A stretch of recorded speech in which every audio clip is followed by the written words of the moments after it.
এই দেশ যাদের, এই দেশ যার বাবার, এমনকি এই দেশের জাতির পিতা যিনি, তার মেয়ের ফাঁসির রায় হওয়ার পরে একজনও জীবন দিয়া তো দূরের কথা রাস্তায় এসে দাঁড়াইল না। তাইলে আমার প্রশ্ন হইল, এই দেশের জাতির পিতার মধ্যে কি কোনো ভেজাল ছিল?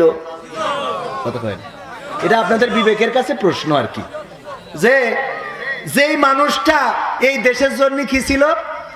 রাজাকার। তাদের ভাষায় কি ছিল?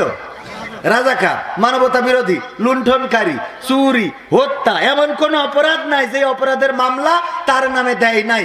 এই মানুষটার ফাঁসির রায়ে এত লোক জীবন দিল, অথচ এই দেশ এনেছে বাপের দেশ, তারপরে হলো জাতির পিতা বাপ, সেই মেয়ের ফাঁসির রায়ে অন্তত দুই একজন ত্যাগ স্বীকার করা দরকার ছিল না?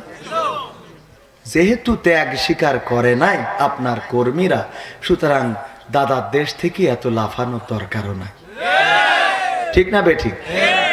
কারণ যারা রাস্তায় নামে না আপনার জন্যে, তাদের নিয়ে আপনি, তাদের জন্য আপনার কথা বলার দরকার কি? বরং ওখানে থেকে আল্লাহ বিল্লে করেন, আল্লাহ যদি মাফ করি ওখানে পরকালে নিয়ে যায়, সেটাই ভালো। ঠিক কি না? ঠিক না বেঠিক? এদের তো খালি আছে মুখির জোর, কেস জোর।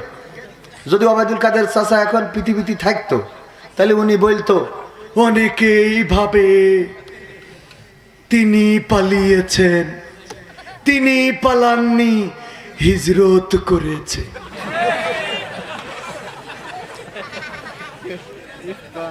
মন্ত্রীরা সব কোথায় গেল, কোথায় কাদের কাকা? তাদের সারা দেশটা এখন লাগে ফাঁকা ফাঁকা। পালাবে না, পালাবে না, যাই না তবু দেখা।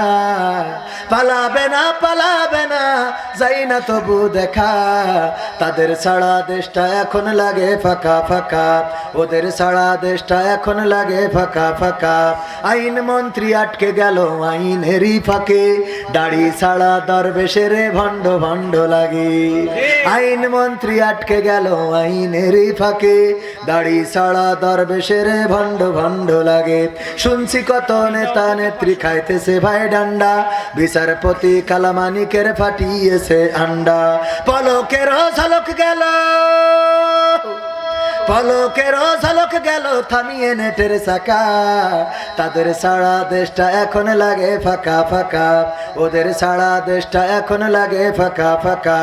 কই গেল সেই সংসদেতে মমতাজের গান, কোথায় গেল হযরত বলা স্বামী মুসলমান? মমতাজের গান কি আছে? না, নাই। আমি বললাম, ওগো আপা, গান এতদিন তো গান গেয়েছো, এখন আমার কাছ থেকে শিখে নাও কেমন গান তোমার গাওয়া দরকার ছিল, তোমার বলা দরকার ছিল। আগে তো গান গাইছো, যখন প্রেমিক চলে গেছে তখন বলেছো, ওরে ও রিকশাওয়ালা তুই ধীরে ধীরে চালা, তোর সাথে বলবো আমার মনে কত জ্বালা। রিকশাওয়ালা রেডি কে চেনা ডাকে নাই। আবার বলেছে, বন্ধু যখন বউ লইয়া আমার বাড়ির সামনে দিয়া, লুঙ্গি ধইরা কাঁচা মাইরা হাইটা যায়, ও বুকটা ফাইটা যায়। বলেছে না বলে নাই? এত বুক ফাটলো তোমার প্রেমিক যাওয়ার পরে, কিন্তু তোমার যেই নেত্রী এমপি বানাইলো, তোমার সংসদে বসাইলো, তোমার টাকা পয়সার মালিক করে দিল, তুমি বিদেশে গেলে বিভিন্ন রাষ্ট্র সফরের সুযোগ পাইলে, এত কিছু যেই নেত্রী করে দিল রে, সেই নেত্রীর জন্য কি একটু গাওয়া যেত না? আমার সোনার ময়না পাখি কোন বাদোষে দাদার দেশে গো, আমরা দেশে কেমনে থাকি রে আমার কলজের ময়না পাখি। কাঁদানে গ্যাস নাই, কোনো কিছু নাই, শূন্য হাত ছুটে চললেন সবাই রাজপথে। আর যার হাতে এত ক্ষমতা, এনএসআই, ডিজিএফআই, সেনাবাহিনী, পুলিশ, বিডিআর, আর্মি, নিজের পোশাক উত্তাপ এবং আমার দাদার দেশ থেকে আনা স্পেশাল সিকিউরিটি ফোর্স কোনো কিছু রক্ষা করতে পেরেছে? পেরেছে? কারণটা কি? কারণ জুলুমের সীমা যখন অতিক্রম করে তখন কার সাহায্য এসে যায়? যখন নীল নদের তীরে দাঁড়ালো মুসা আলাইহিস সালামের সাহাবীরা বলল, ওগো মুসা, বড় বিপদে পড়ে গেলাম, বড় বিপদে ফেলে দিলে, এখন তো আর কোনো রাস্তা নাই, কোন পথে নিয়ে আসলে? কেন, কি হয়েছে? সামনে তো নীল নদ, সামনে তো সাগর, এই পানি কি করে পার হব? এখন হয় পানিতে চুবানি খেতে হবে, না হয় ওই ফেরাউনের সৈন্যবাহিনীর ঘোড়ার পদতলে পৃষ্ঠ হয়ে এই দুনিয়া ছেড়ে চলে যেতে হবে। আল্লাহ রাব্বুল আলামিন মুসা আলাইহিস সালামকে বললেন, লা তাকনাতু মির রাহমাতিল্লাহ। আল্লাহর রহমত এসেছিল নাকি আসে নাই? এসেছিল নাকি আসে নাই? আল্লাহর রহমত আসলো, নদীর মধ্যে রাস্তা হয়ে গেল। যখন নমরুদ বলল, ওগো ইব্রাহিম, তোমার সৈন্যবাহিনী কই? তোমার আল্লাহর সেনাবাহিনী কই? ইব্রাহিম আলাইহিস সালাম বললেন, অপেক্ষা করো। আল্লাহ রাব্বুল আলামিন সৈন্যবাহিনী পাঠালেন, ছোট ক্ষুদ্র ক্ষুদ্র মশা এসে নমরুদের সৈন্যবাহিনীকে ধ্বংস করে দিল। যখন আবাবিল যখন আবু জাহেল, যখন আব্রাহা কাবাঘর ধ্বংস করতে আসলো, তখন আল্লাহর পক্ষ থেকে সেনাবাহিনী দিয়েছে নাকি দেয় নাই? সেই সেনাবাহিনীর নাম কি? আবাবিল। ঝাঁকে ঝাঁকে পাখি প্রেরণ করলেন, আর সেই পাখি কঙ্কর নিক্ষেপ করলো, তাতে করে চর্বিত পশুর ভুসির ন্যায় হয়ে গেল এই আব্রাহার বাহিনী। আর বর্তমান তাদের প্রেতাত্মারা এই বাংলাদেশ ছাড়তে হয়েছে।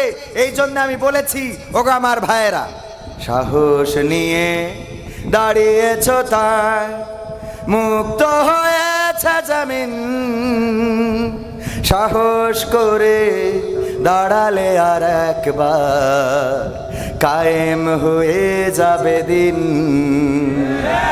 ঠিক না বেঠে? হাত উঁচু করে বলেন, ঠিক না বেঠে? সাহস নিয়ে দাঁড়িয়েছ তাই মুক্ত হয়েছে জমিন, সাহস করে দাঁড়ালে আর একবার কায়েম হয়ে যাবে দিন।